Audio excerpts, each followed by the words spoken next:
제2요구권을 행사했던 이 쟁점 법안들의 내용이 일부 강화된 것도 있다는 평가인데 임기 초에 자칫 야당과의 협치나 대화 이런 것들이 무색해지고 그냥 추진되는 거 아니냐 이런 우려가 있습니다. 그렇죠. 지난주에 이미 삼특검법, 검사징계법 처리할 때 단독으로 거의 강행 처리하지 않았습니까? 앞으로도 계속 그렇게 하겠다라는 것이죠.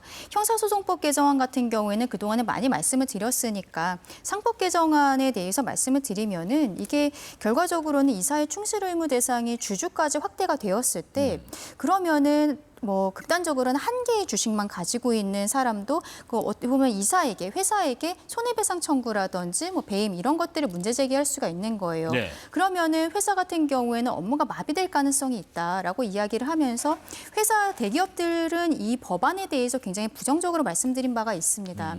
근데 이재명 대통령은 본인이 대통령이 되면은 코스피 5천 시대를 열겠다라고 했어요. 그리고 삼성전자급의 회사를 3개를 더 만들겠다. KN비디아 이런 이야기들도 초반에 했었죠. 근데 지금 이런 식으로 상법 개정안을 일방적으로 처리를 했을 때 정말로 경제가 살아날 수 있는 것인가에 대해서 많은 분들께서 의문을 가지실 수밖에 없는 거예요. 이러한 것들을 어떻게 보면 여야가 다시 한번 얘기를 하고 그리고 대기업 총수라든지 그리고 중소기업가들도 이야기를 하는 과정들을 다시 한번 저는 거쳐야 된다고 생각합니다. 왜냐하면 과거에는 야당이었고 이제는 여당이 됐잖아요. 네네. 근데 이런 것들에 대해서 전혀 신경 쓰지 않고 그동안에 추진했었던 아까 특검 같은 경우에도 마찬가지의 입장이었죠. 그동안에 야당이었을 때 추진했던 것이 이제 여당일 땐 더 이상 할 필요가 없는 것이 아니냐라고 말씀을 드리는 겁니다.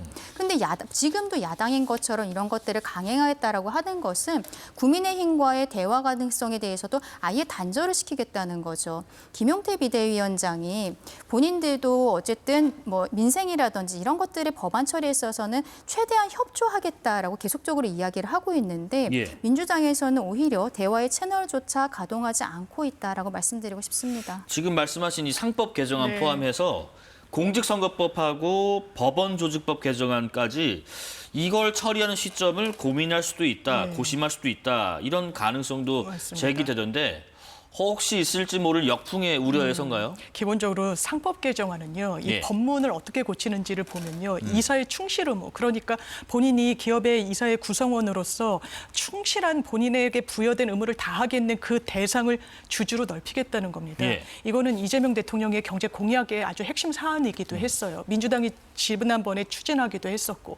그랬을 때 시장이 어떻게 반응하는지를 보십시오. 지금 이재명 대통령이 되고 나서 주식시장이 상당히 좋습니다. 그리고 이 부분도 여러 경제 전문가들이 이렇게 진단하더라고요. 기본적으로 주식시장의 관계자들은 상당히 반긴다는 거예요. 기업의 어떻게 보면 투명성, 그게 기업 가치를 견인하는 측면이 있습니다.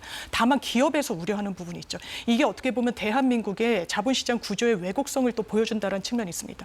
자본주의 시장, 주식시장 관계자들이 좋아하면 기업 관계자도 좋아해야 되거든요. 그런데 이 부분이 괴리가 있는 거예요. 이게 과연 맞는 방향인 건지. 그리고 만약에 기업 관계자분들을 또 만나서 이야기를 들어보더라도 이게 혹시 기소가 되거나 형사 처벌을 받거나 이런 거 아니냐. 그럼 배임죄와 관련해서 뭔가 기업 의견을 청취할 수 있는 길이 저는 개인적으로 열려 있다라고 봅니다. 이런 부분을 좀 말씀드리고 싶고 지금 앵커님 말씀 주신 대로 공직선거법 행위 부분과 관련해서 개정을 해야 되는지 이런 부분이 논의가 되고 있습니다.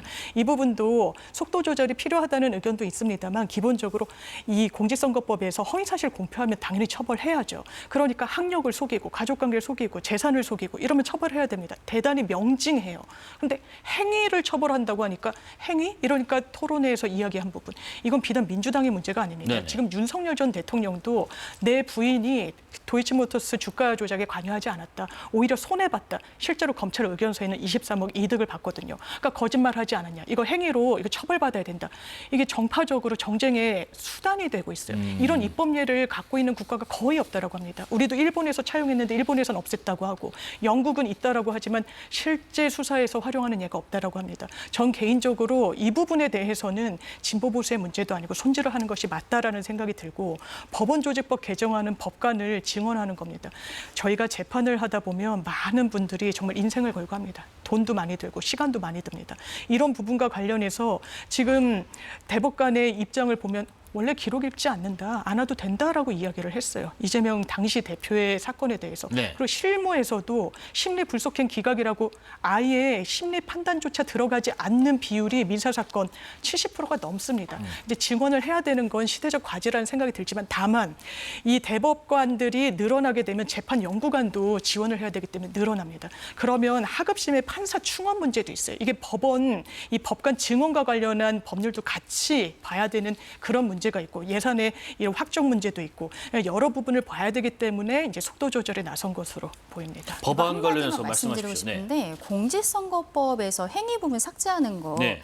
이게 이재명 대통령을 위한 위인설법이 아니다라고 국민들을 설득하기 위해서는 김용태 비대위원장과 이준석 후보를 고발했었던 걸 먼저 취하해야 돼요. 왜냐하면 이 두 개가 항이 다르거든요.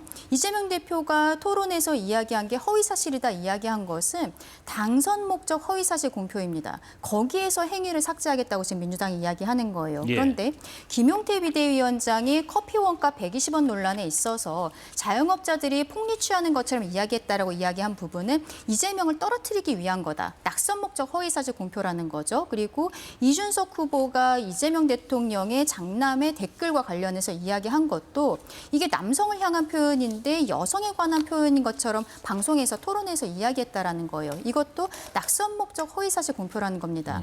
항이 다르기 때문에 이 둘은 계속 처벌받아야 된다라면서 고발을 하고 그리고 이재명 대통령은 본인은 토론에서 얘기한 것이 이게 숨쉴 공간이 필요하다면서 삭제를 하겠다라고 지금 민주당에서 이야기하는 것이 네. 얼마나 말도 안 되는 일인가에 대해서 정말 말씀을 드리고 싶고 예. 대법관 증언에 대해서는 그동안에 계속 이야기가 있었던 것이 맞습니다.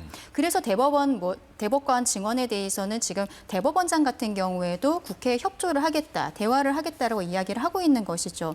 그런데 지금 민주당에서는 또 뭐라고 하고 있습니까? 3심까지 가는 것도 국민들께서 비용이랑 시간 너무 많이 든다라고 이야기를 하면서 헌법재판소법을 개정을 해서 4심제를 만들겠다는 거예요. 네. 그러면서 그 헌법재판관으로 본인의 변호인이었던 사람을 선임하겠다고 이야기하고 있는 이 상황, 이 앞뒤 맞지 않는 부분에 대해서 민주당은 정리를 해야 될 것 같다라고 생각합니다. 자,